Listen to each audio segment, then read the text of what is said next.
নারী কোনো ফুল নয় যে শুধু দেখে উপভোগ করা যায়। নারী এক রহস্যময় বাগান, যাকে বুঝতে হয় ধৈর্য দিয়ে, মায়া দিয়ে।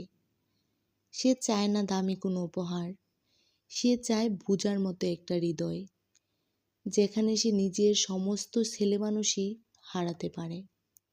নারী চায় একজন মানুষ, যার চোখে সে নিজেকে সবচেয়ে সুন্দরী মনে করে, যার ভালোবাসায় সে নিজের হাজারো অসম্পূর্ণতাকে ভুলে যেতে পারে। নারী চায় না রাতারাতি প্রেমের গল্প, সে চায় দিনের পর দিন তৈরি হওয়া বন্ধুত্বের ভেতরে জন্ম নেওয়া নিঃস্বার্থ ভালোবাসা। সে চায় কারো হাতে হাত রেখে হাঁটতে, কারো চোখের ভাষায় নিজেকে আবিষ্কার করতে, কারো নিশ্চুপ কাঁধে মাথা রেখে সমস্ত ক্লান্তি ভুলে যেতে।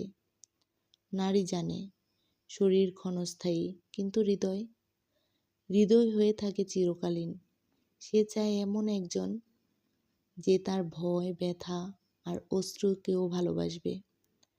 নারী চাইলে হাসতে হাসতে কাঁদতে পারে, আবার কাঁদতে কাঁদতেই সারা পৃথিবী জিতে নিতে পারে। সে চায় এমন এক ভালোবাসা যেখানে তার প্রতিটি দুর্বলতা হয়ে উঠবে তার শক্তি, যেখানে তার নীরবতা হয়ে উঠবে সবচেয়ে মধুর ভাষা।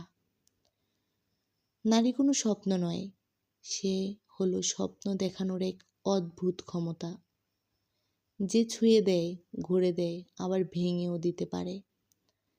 তাকে ভালোবাসা মানে তার সমস্ত আলো আর অন্ধকারকে আলিঙ্গন করা, তার চোখের কষ্টের ছায়াকে আপন করে নেওয়া। কারণ সত্যিকারের পুরুষ সেই, যে নারীর শরীর নয়, হৃদয়কে আপন করে নেয়। নারী তার সৌন্দর্য দিয়ে নয়, তার অনুভব দিয়ে পৃথিবী বদলে দিতে পারে। আর যে পুরুষ এটা বোঝে, তার হাত ধরে নারী হেঁটে যায় অনন্ত সুখের দিকে। ভালোবাসা শরীরের খেলা নয়, ভালোবাসা হলো দুটি আত্মার নীরব চুক্তি। তাই প্রতিটি ভালোবাসা হোক মনের গহীন থেকে। সবাই ভালো থাকুক, প্রিয় মানুষ।